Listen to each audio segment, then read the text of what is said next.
para sa sarili, tamad ina mo. Sige palag, nasa buhay ano man ang iba to. Sige palag, para sa sarili, tamad ina mo. Sige palag, nasa buhay ano man ang iba to. Sige palag, para sa sarili, tamad ina mo. Di ako anak mayaman na sinilang, minulat sa mundo na tinanaw ang kahirapan. Trabaho, pag-aaral, pinagsasabay tuluyan. Pangarap sa pamilya, makakitang malunasan. Angad ko'y makatakas, maging swerte ang madanas. Hindi na makabakas sa malas na tinatawag. Sagad sa bawat sipag, ako man ay pahirapan. Tangan ay di matinag, mailap man kapalaran. Kahit lagi paltusin man ang aking mga kamay, di magsasawang kuskusin bawat bigay na nilagay sa sulatinan. Numampuy at bubungan at sasabay, ako'y may aabutin kaya di magpapatangay.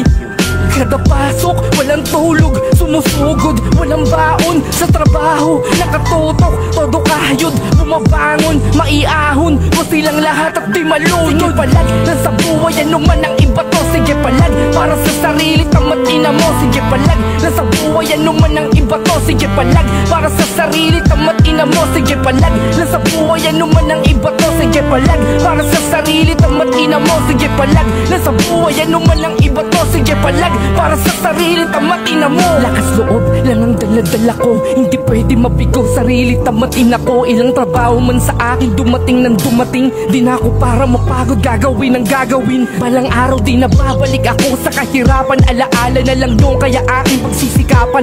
Magtatapos akong may diplomang mahahawakan, ako ay tatago sa kahirapang nasanayan. Sa lahat ng mga working student na nangangarap, palaging tandaan di habang buhay ay mahirap.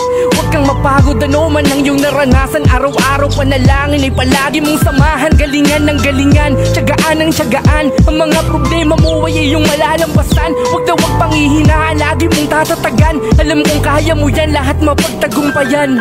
Sige palag, nasa buhay ano man ang iba to. Sige palag, para sa sarili, tamad ina mo. Sige palag, nasa buhay ano man ang iba to. Sige palag, para sa sarili,